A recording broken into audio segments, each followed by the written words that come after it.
Bonjour George Obama, merci d'être avec nous. En pleine campagne électorale américaine en 2008, la presse révélait que le futur président américain Barack Obama avait un demi-frère et qu'il vivait dans un bidonville tout près de Nairobi au Kenya. C'est vous, George Obama. Vous avez décidé aujourd'hui de témoigner dans un livre intitulé Frères 2. Pourquoi ce livre était important? Merci beaucoup de m'accueillir ici.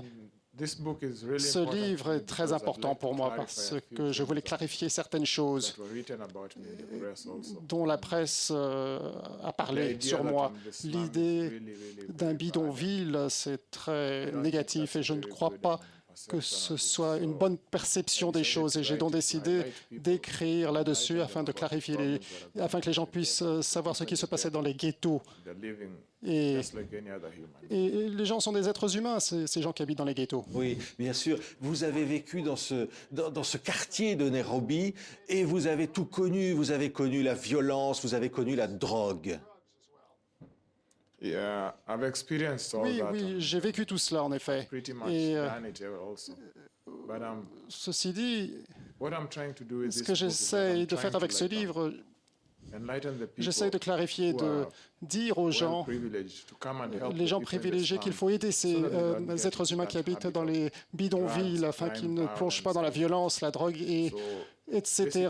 Donc, j'essaie en fait de demander aux gens d'aller là-bas, de voir comment ça se passe, et ensuite, ils pourront aider les gens. Oui, on voit des images ici donc de ce quartier, c'est à Huruma, hein, c'est là où vous avez grandi, d'abord avec un homme qui vous a élevé, un Français d'ailleurs, hein, quelqu'un qui vous a aidé et qui un jour a disparu. Je n'ai pas vécu à Huruma avec un Français. J'ai été élevé dans un bon quartier, mais le Français est parti et je me suis rebellé en quelque sorte et j'ai décidé de plonger dans le crime, la violence, les drogues. Et cela m'a amené à Huruma, où ma tante habitait. Et j'ai passé beaucoup de temps là-bas avec des mauvaises habitudes. C'était l'aspect négatif, le côté sombre de ma vie. Mais j'ai vécu là-bas les aspects positifs ainsi que les aspects négatifs du ghetto. Mais j'ai vécu pendant 8 ans. Et en fait, j'ai fait des progrès par voie de conséquence et j'aimerais que les gens qui vivent là-bas aussi changent pour le mieux. Oui. Qu'est-ce qui s'est passé le jour où vous avez appris que votre demi-frère s'appelle Barack Obama? Vous avez donc le même père. Votre père commun est enterré au Kenya. Est-ce que vous vous êtes senti porté par quelque chose qui vous dépasse, quelque chose d'incroyable? Oui, en fait, je l'ai connu depuis que je suis enfant. Je savais que c'était mon frère, mais lorsqu'il était au Sénat, j'étais très fier de lui.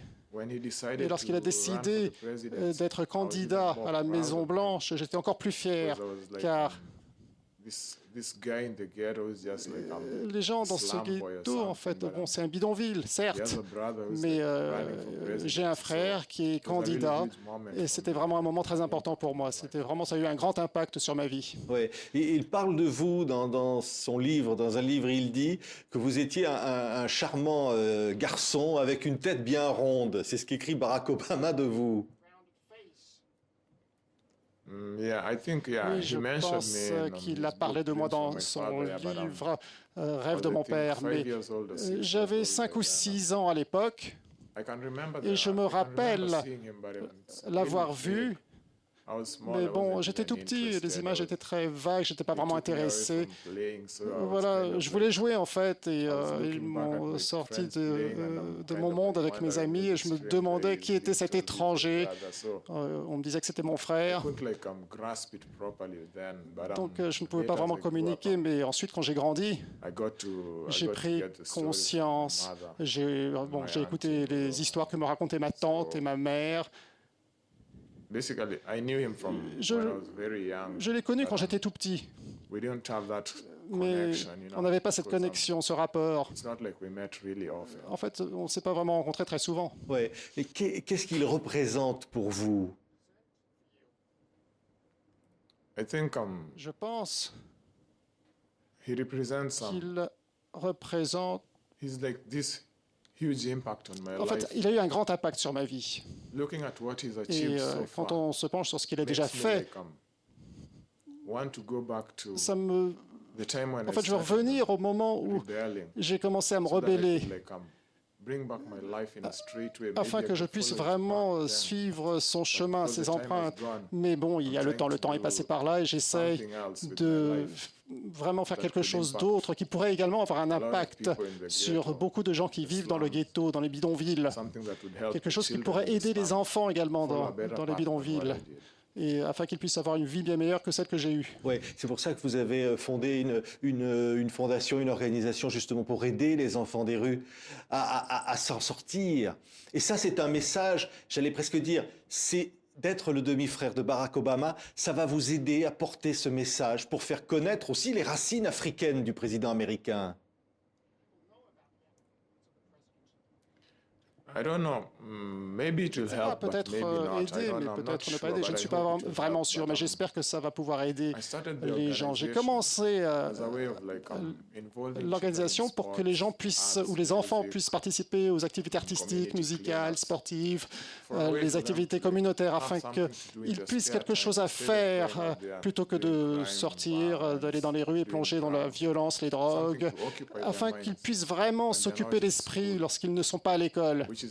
Et c'est vraiment une façon de vraiment mener une bonne vie afin qu'ils puissent vraiment rester sur les bons rails. Ouais. Votre père, vous ne l'avez pas connu, hein, votre père, puisqu'il est mort très peu de temps après votre naissance. Et qu'est-ce qu'il est pour vous, ce père africain que vous partagez avec Barack Obama? Mon père est mort lorsque j'avais 6 mois. Je ne l'ai donc pas connu. Mais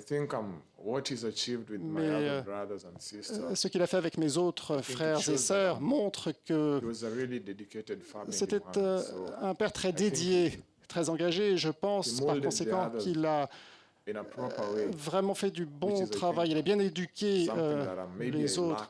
Et c'est peut-être quelque chose que j'ai raté et je l'ai retrouvé chez mon beau-père. Mais lorsque mon beau-père est parti, alors je suis redevenu seul et je pense que c'est la seule raison pour laquelle je me suis rebellé. Mais bon, en général, je pense que c'était vraiment un homme de grande qualité et j'ai vraiment raté un moment ici. Merci, George Obama, d'avoir été notre invité. Frère 2 est publié aux éditions de l'Archipel. On vous a peut-être déjà dit, on vous redira tout simplement que vous lui ressemblez. Et ça vous fait plaisir quand on vous dit ça, que vous ressemblez à votre demi-frère?